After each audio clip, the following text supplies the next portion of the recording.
Bonsoir et bienvenue pour cette nouvelle édition tout en images. Voici les titres. Alors que la canicule continue d'impacter le territoire, les établissements accueillant des publics à risque sont sur le qui-vive. La ministre des Solidarités s'est rendue à Chamonix ce mardi pour faire le point sur les mesures mises en place. Et direction les Bauges, à Gruffy, où l'École des Saveurs propose des stages de découverte sur les plantes sauvages comestibles. Une promenade instructive à retrouver dans cette édition. C'est sous un soleil de plomb qu'Aurore Bergé, la ministre des Solidarités, est arrivée à Chamonix. Une météo justement responsable de cette visite au contact des publics à risque.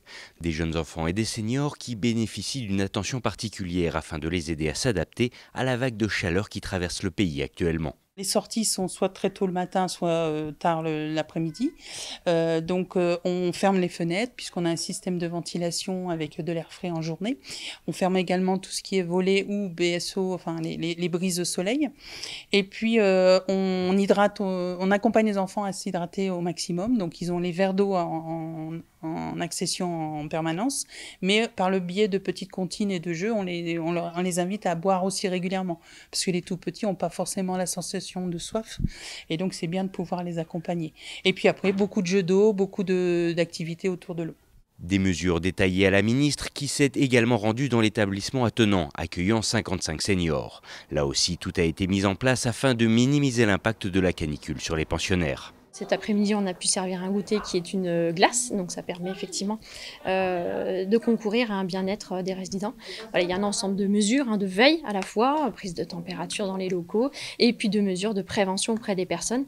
Bien évidemment, après au niveau médical, l'équipe est aussi vigilante sur un certain nombre de prises de constantes, dans lesquelles je ne rentrerai pas, mais qui permettent d'avoir une vigilance sur le plan de l'état de santé des personnes pour vérifier que tout le monde est en bonne santé, tout le monde en tout cas supporte bien cet épisode climatique difficile qu'on connaît actuellement. Et après avoir pris le temps de s'enquérir de l'état de nombreux résidents, Aurore Bergé s'est longuement entretenue avec le personnel soignant, notamment sur la prise en charge de ces derniers. Le recrutement de fonctionnaires hospitaliers rencontrant dans la vallée de nombreux freins comme l'accès au logement. Pour autant, la ministre s'est voulue rassurante sur la situation actuelle sur le territoire. On a essayé d'anticiper au maximum pour déjà pas avoir de rupture sur l'accompagnement des personnes, que ce soit en établissement de santé ou en établissement médico-social. À ce stade, on n'a pas observé, et tant mieux encore une fois, de situations qui sont des situations critiques. Ce qui veut dire qu'il faut qu'on garde cette vigilance. C'est pas parce qu'on n'observe pas de situation critique qu'il faut relâcher la vigilance en disant tout va bien. C'est justement parce qu'on est vigilant, c'est justement parce qu'on est solidaire, c'est justement parce que tous les services travaillent ensemble qu'on peut faire ensemble face à cette vague qui, encore une fois, est inhabituelle, à la fois dans son ampleur, mais aussi surtout dans sa durée. Et c'est sur un message de vigilance et de solidarité qu'Aurore Bergé a conclu sa visite, invitant tout un chacun à se préoccuper de ses voisins et de ses proches, rappelant également la mise en place d'un numéro vert, Canicule Info Service, actif depuis quelques jours déjà. Panier et carnet en main, les stagiaires sont prêts à découvrir les plantes sauvages comestibles qui nous entourent. Alors il faut marcher, mais surtout observer. Et bien là maintenant on a des graines et on a 4 graines qui apparaissent. Orties, menthes sauvages ou encore égopodes, toutes ces plantes peuvent finir dans nos assiettes. Mais encore faut-il les reconnaître, c'est tout l'objectif de l'École des Saveurs. Là nous aujourd'hui, on a un stage qui vraiment va dans ce sens-là. Aujourd'hui, le stage qu'on organise, donc cuisine sauvage, c'est un stage plus de découverte, où là on va expliquer plein de choses. Le petit groupe part à la recherche de son butin en faisant bien attention à ne pas confondre les plantes entre elles. Pour beaucoup, c'est une première initiation.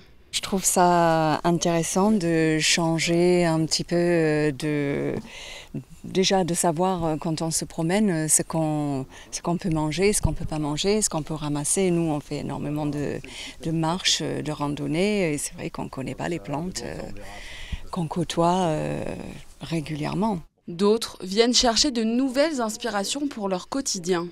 C'est en pleine nature, on apprend plein de choses, il y a des trucs qu'on connaissait un petit peu, mais il y a plein de trucs qu'on ne connaît pas, et je pense qu'il y a plein de surprises encore à apprendre. Je suis pâtissier, donc, et ma femme est cuisinière, donc on travaille dans la restauration, et oui, on se sert de la nature tout le temps, en permanence. Tous cuisineront un apéritif, un plat et un dessert à base de leur cueillette dans les Bauges. Le stage dure une demi-journée et coûte 80 €. Une nouvelle idée de sortie pour ce week-end avec la 3e édition de l'Alps Music Festival. L'événement a lieu de vendredi à dimanche au cœur des Aravis et il a pour objectif de mettre à l'honneur 5 instruments emblématiques des montagnes, le cor des Alpes, l'accordéon, l'harmonica, le violon et le yodel. Près de 200 musiciens se produiront devant un public de 6000 spectateurs attendus entre Thônes, Manigot, La Clusaz, le Grand Bornand ou encore Saint-Jean-de-Sixte.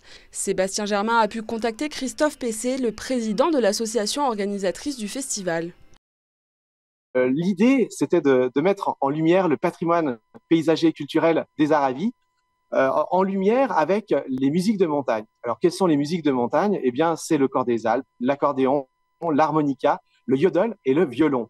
Eh bien, l'ADN, je dirais que c'est de montrer, de transmettre un petit peu la beauté des paysages, tout ce qu'on a comme richesse, aussi la culture, le patrimoine. Eh bien, tout ce qu'on a notre richesse naturelle, j'oserais dire, eh bien, c'est de le mettre en lumière, le mettre en valeur le temps d'un week-end. 16 rendez-vous, beaucoup de rendez-vous gratuits, et puis 3 moments forts. Le premier sera ici en l'église Sainte-Foy de La Clusaz, avec un concert remarquable avec Lucienne Renaudin-Barry, qui est la révélation trompette aux Victoires de la musique. Également Félicien Brut, un accordéoniste de renommée internationale. Ça, c'est le vendredi.